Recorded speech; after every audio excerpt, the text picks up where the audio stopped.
दीपक एक ब्रोकर के ऑफिस में बैठा था। जैसे ही ब्रोकर मनोज वहां आता है। सर, मैं 3 घंटे से आपका इंतजार कर रहा हूँ। हाँ हाँ, बताओ भाई, क्या हुआ? सर, मुझे मेरे ऑफिस के पास ही कोई अपार्टमेंट चाहिए। ये बहुत जरूरी है। वैसे ही मेरी नाइट शिफ्ट्स की वजह से मुझे घर लौटने में बहुत देर हो जाती है। ओफो दीपक, एक तो तुम्हारा बजट भी इतना कम है। खैर रुको, अभी नए अपार्टमेंट्स की लिस्ट आई है, उसमें से देख कर बताता हूँ, अगर तुम्हारे मतलब का मिले तो। हाँ हाँ सर। अरे हाँ, ये देखो दीपक, ये प्रकाश हाइट्स अपार्टमेंट तुम्हारे ऑफिस के बहुत पास है, और यहाँ 13वीं मंजिल पर कई फ्लैट्स खाली हैं। तुम्हारे बजट में भी है क्या? अरे हाँ सर, देखने में भी सही लग रहा है। चलो फिर अभी फ्लैट देख कर आते हैं। ठीक है सर, चलिए। दीपक और मनोज दोनों साथ में प्रकाश हाइट्स फ्लैट देखने चले जाते हैं। अपार्टमेंट के बाहर ही एक गार्ड बैठा हुआ था जो सो रहा था। ओ भाई, अरे ओ, ये ड्यूटी के टाइम कौन सोता है? माफ करना सर, 12th फ्लोर की वजह से रात भर सो ही नहीं पाता, तो अभी आंख लग गई। गार्ड बोलते बोलते अनजाने में ऊपर की तरफ देख लेता है, जैसे कई रातों से वो ठीक से सोया ही न हो। क्या? इसका क्या मतलब? क्या सारी रात वहीं पर पहरेदारी करते हो?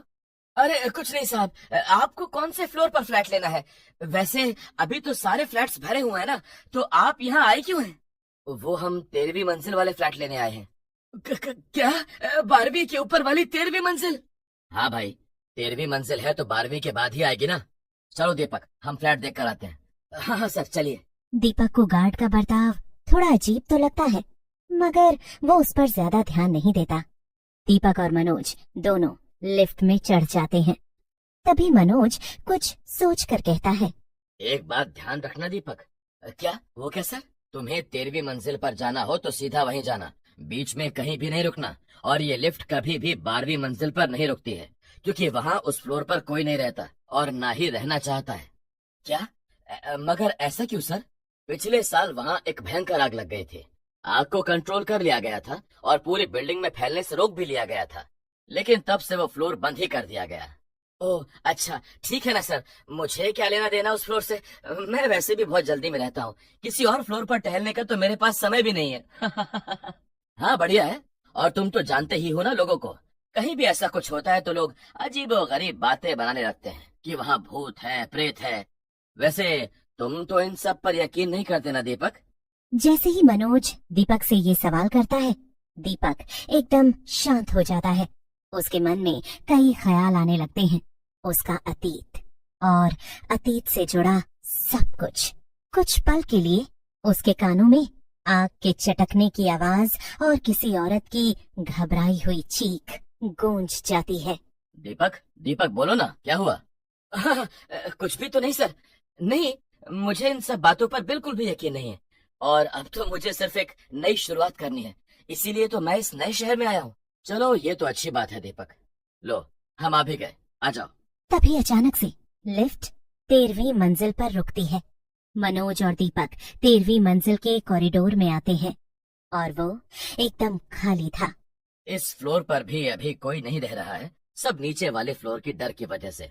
ये बेरोजगार लोग बस डरावनी अफवाहें फैला देते हैं और लोगों का बिजनेस बिगाड़ देते हैं।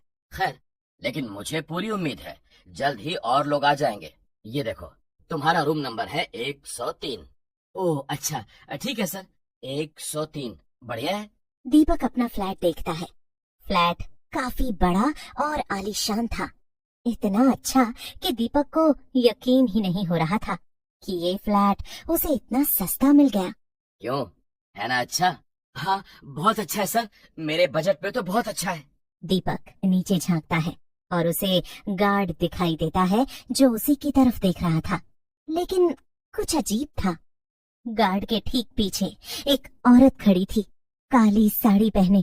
वो वो कौन है? तो बताओ, डील डन। हाँ ठीक है। फिर क्या था, अगले 2 दिनों में ही दीपक उस फ्लैट में शिफ्ट हो जाता है। पहले तो सब कुछ नॉर्मल था। वो एक हॉस्पिटल में नर्स की नौकरी करता था, इसीलिए उसका आधे से ज्यादा समय हॉस्पिटल में ही निकल जाता था। कभी कभी तो उसे वहां 2-2, 3-3 दिन रुकना पड़ता था। एक दिन रात के 12 बजे वो हॉस्पिटल से निकलता है। उफ, ये मॉर्निंग शिफ्ट कब इवनिंग में और नाइट में बदल जाती है पता ही नहीं चलता। आज भी 12 बज गए। खैर अच्छा ही है, कम से कम।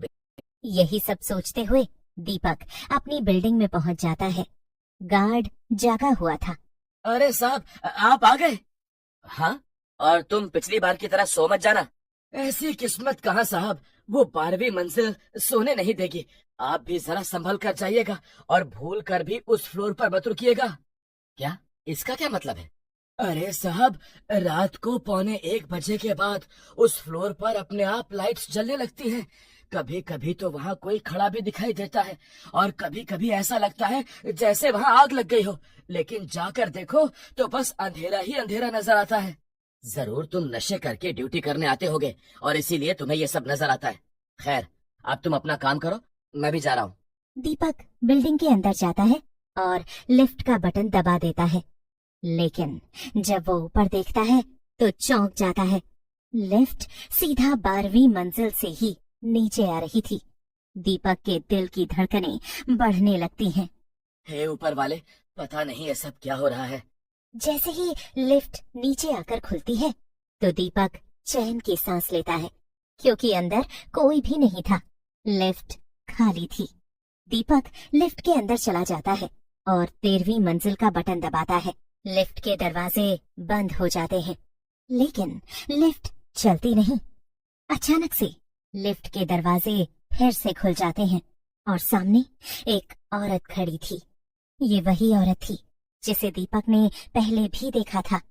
काली साड़ी। लिफ्ट के अंदर अचानक ठंड बढ़ जाती है। मैडम, आपको कौन सी मंजिल पर जाना है?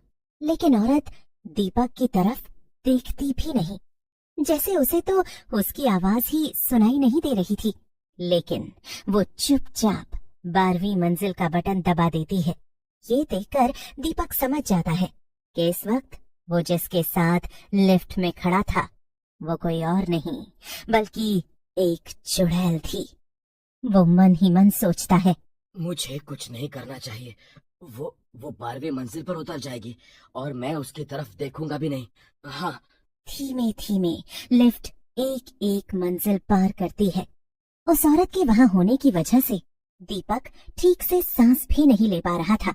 देखते ही देखते 12वीं मंजिल आती है और लिफ्ट रुक जाती है। दीपक देखता है कॉरिडोर की लाइट जल रही थी। लिफ्ट का दरवाजा बंद नहीं होता और दीपक उस औरत को कॉरिडोर के आखिर तक जाते हुए देखता है। वो औरत जो कॉरिडोर में सबसे आखिर में खड़ी थी, वो धीमे से दीपक की तरफ पलट कर देखती है। वो औरत दीपक की तरफ देखकर मुस्कुराती है और फिर आखिर में जो फ्लैट था उसके अंदर चली जाती है। दीपक अभी भी लिफ्ट बंद करने की कोशिश कर रहा था, लेकिन तभी दीपक एक गहरी सांस लेता है। लगता है अब मुझे ये करना ही होगा। ठीक है, मैं तुम्हें देख सकता हूँ। तुम सबको बताओ, तुम मुझसे क्या चाहते हो? जैसे ही दीपक ये कहता है, कॉरिडोर में वो आत्माएं आ जाती हैं। ये सब वही लोग थे जिनकी 1 साल पहले हादसे में मौत हुई थी। इस फ्लैट में बिल्डिंग का मालिक रहता था। मैं उसकी पत्नी थी, लेकिन उसका बाहर अफेयर चल रहा था। जब मुझे इस बारे में पता चला तो उसने गुस्से में मुझे मार दिया और यहाँ से चला गया। इस बात को छिपाने के लिए उसने इस पूरे फ्लोर में आग लगवा दी और कई लोगों की जान चली गई। हम सब की आत्माएं यहाँ कैद है। हमें मुक्ति चाहिए। ठीक है, मैं अभी पुलिस को बुलाकर सब बता दूंगा। बस मुझे जाने दो। दीपक जल्दी से पुलिस को बुलाता है और उन्हें उस लाश के बारे में बताता है।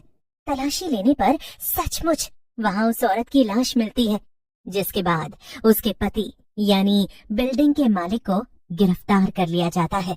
लेकिन उसके बाद भी कई बार जब दीपक लिफ्ट लेकर 13वीं मंजिल पर जाता था, लिफ्ट अपने आप ही 12वें फ्लोर पर रुक जाती थी।